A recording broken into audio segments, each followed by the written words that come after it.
Hi everybody, this is Marketa. I am the Executive Director of American Nurses Association California, and I am here with Roxanne Gould, who is ANA California's contracted lobbyist, and we have a very happy legislative summary for you. And so Roxanne, tell us, how strange was 2020 in the California legislature? In California in general. I mean, all we're doing is waiting for locusts to fall from the sky at this point. But we started the year thinking that it was going to be a normal second year of a 2-year session. The governor gave his State of the State address, which typically is sort of a cheerleading. We're going to have a great year, and we've been doing great things. And instead, he talked about the homelessness problem and how we're failing and dropping the ball, and that is his number one priority as of January. And going forward with a $6 billion surplus, that gives us money to help attack that problem. Fast forward to March, we are confronted with COVID. Legislature shuts down for what's supposed to be 2 weeks. It ends up being an unprecedented couple of months. When they resumed, we ended up dealing with, it was budget time, and dealing with the governor's May revision in his budget. And we went from the $6 billion surplus to a $54 billion deficit, which is the size of many states' entire budget, which is unprecedented, of course. So we began focusing then on how to cut funds, where to find money, how to deal with COVID, and then fast forward a little bit further, and we've got wildfires.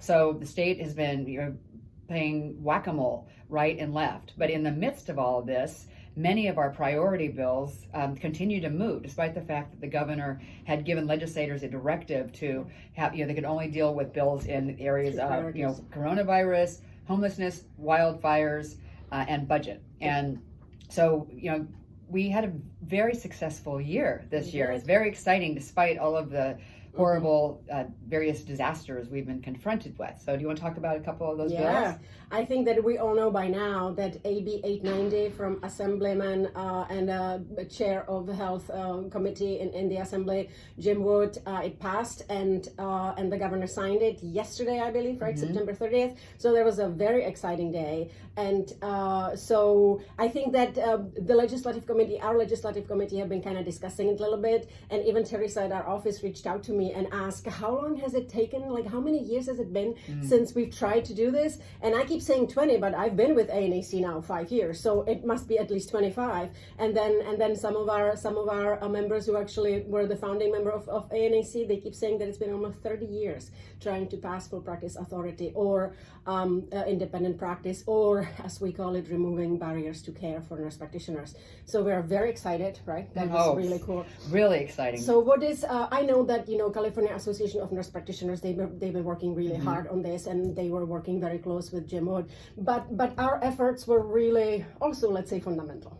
Absolutely. I mean, I think we as an industry, as a nursing practice, came together with one voice, and ANAC was there every step of the way trying to support the effort, and I think helping move the ball down the field. And as a result, all of us coming together, it culminated into an amazing and awesome success, and we're still very, very excited. We were crossing our fingers, hoping it would make it across the finish line, but it actually did this time. So great work, Marketa. Great work, Roxanne, and actually great work, all of you. Yes. Because if it's just two of our voices, it's not enough. So legislators and governors, they need to hear from you. It's not enough that it's just me and Roxanne. They kind of know us, but they need to hear from you. So they did hear from you, and I think that completely added to the success's outcome. And California Association for Nurse Practitioners, they've been very kind to really highlight ANAC's efforts, and they thanked us several times for our advocacy and continued and ongoing effort. So we were part of a coalition of 80 organizations. So we are just very proud of this bill, and we're just very happy that it passed. And so we have nurse practitioners. Then the next one, yay, SB 1237, right, from Senator Dodd, and that gave a little bit of independent practice for nurse midwives. And so we also played a role. Oh yeah, and now this is a bill that it's been attempted year after year after year, and it's just come up against a giant force of opposition and hasn't been able to get across the finish line, as I said. And this year, again, I think all of the voices, including ANAC and all of you out there, you really stepped up and contacted your elected officials and talked about how important these bills are, and that one in particular, and it was signed by the governor. Yeah, That was SB 1237 was signed the first, right? Like Yes. 10 days ago. Yeah. And so we thought that was a huge victory. And then we were just keeping our fingers crossed, thinking that, we just really want to see what the governor will do about nurse practitioners. So this is a huge success for at least two of the APRN groups. Mm-hmm.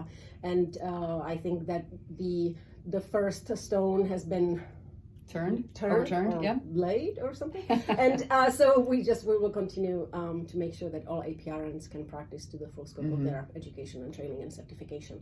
So these first two bills were huge successes. Then came AB 2288, right, from Assemblyman Evan Lowe, and lo and behold, Governor signed it again. So that's the nursing education during state of emergency, right? Exactly. That it gives nursing programs and nursing directors, it gives them a little bit more flexibility in providing access to didactics and access to practicum, because as we learn the huge obstacles for nursing students during the pandemic of COVID-19, and we've been trying to deal with it for a while, trying to make sure that nursing students have access to their necessary hours so they can actually do academic progression and they can graduate. So AB 890, SB 1237, AB 2288, those were huge successes. And so yet again, we just want to celebrate it with you, take this in, because these big victories don't come very often. And so we're just very proud we're part of it. So what other important bills were there?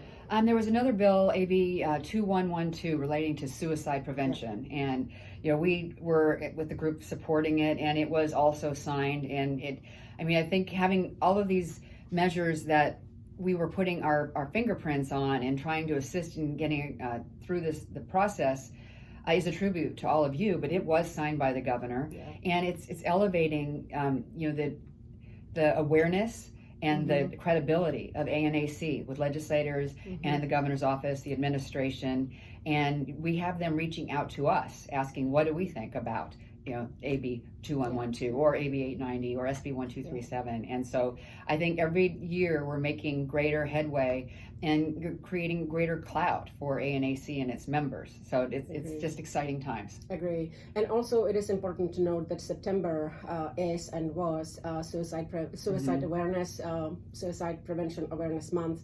So I think it's really important that governor signed it. And actually this bill means that Department of Public Health will establish Office of Suicide Prevention, statewide Office of Suicide Prevention, and it should be kind of like interagency office that should really focus on giving people tools to be aware and I think have increased access to mental health professionals. Well, and it's so important in general, but in light of suicide numbers going up under COVID and with stress people are dealing with, it's just all the more important that this bill passed and was signed. And so then, Roxanne, there was AB 2257 from Gonzalez, and that dealt with independent contractors. So did it fix what we needed to fix? So actually nurses are allowed to work independently? Well, it was one way to chip away at AB 5, the independent contractor bill that in theory was aimed at Uber and Lyft drivers, but in reality hit a multitude of fields, including nursing. And so in a way, it helps us if we are able to jump through hoops to qualify for some of the requirements in the bill. But it doesn't, I don't think it's not clean enough. It's not, it's definitely not perfect. And every candidate that we've talked to and interviewed, we talk to them about how important it is to fix AB 5 and its impact and ramifications on the healthcare and particularly nursing industry. And so we're just because this bill passed, it's great that it did pass. It doesn't do enough, it doesn't go far enough, and it will definitely be a priority of ours for 2021. That's true, because we sent a couple of candidates for state senate and state assembly. We sent it to our endorsement committee to review. But every time we brought AB 5 up, both candidates, one Democrat, one Republican, they both agree that it was a maybe good idea behind the initial bill, but it is really impacting very negatively many people. And so they actually didn't know that it could impact nurses, but but we explained it, and they both agree that this needs to be fixed. And then something about PPE, right? The ongoing issue with PPE. So it's SB 1159. Right, so by Senator Hurtado. Yeah. The governor had issued an executive order earlier in the year trying to ensure that healthcare workers had access to PPE. And so what 1159 did is basically it superseded it and codified the intent of the governor's executive order, and is now in law. And so everyone we talked to, including the governor and his staff, they completely agree with the need for PPE. And it isn't that, nurses or hospitals aren't ordering it or don't want it, it's that they need access to it. And that's what 1159 is attempting to ensure happens. And I think that this is the expertise of our members and of our board members, that our legislative director Lindsay Sandberg, she spoke with several of the candidates and with several of the legislators, and she made a point of telling them that it's not like my hospital doesn't want to order them, it's not like we don't want to give it to our staff, we just don't have access to it. And that's the issue.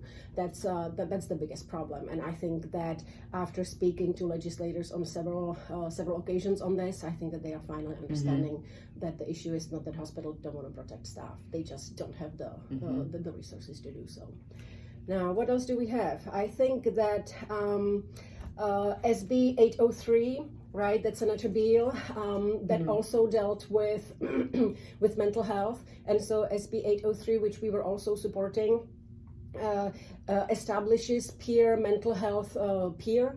So if people have issues with mental health, there is always somebody they can reach out to. So there will be created these groups, and people will have access to somebody to talk to. And I think that's a first step. And so Senator Beal was very, very happy and very appreciative of ANAC support. And so where we are, it's we had many other bills that we were working on, but these were the priority bills that our members told us were the highest priority, most important.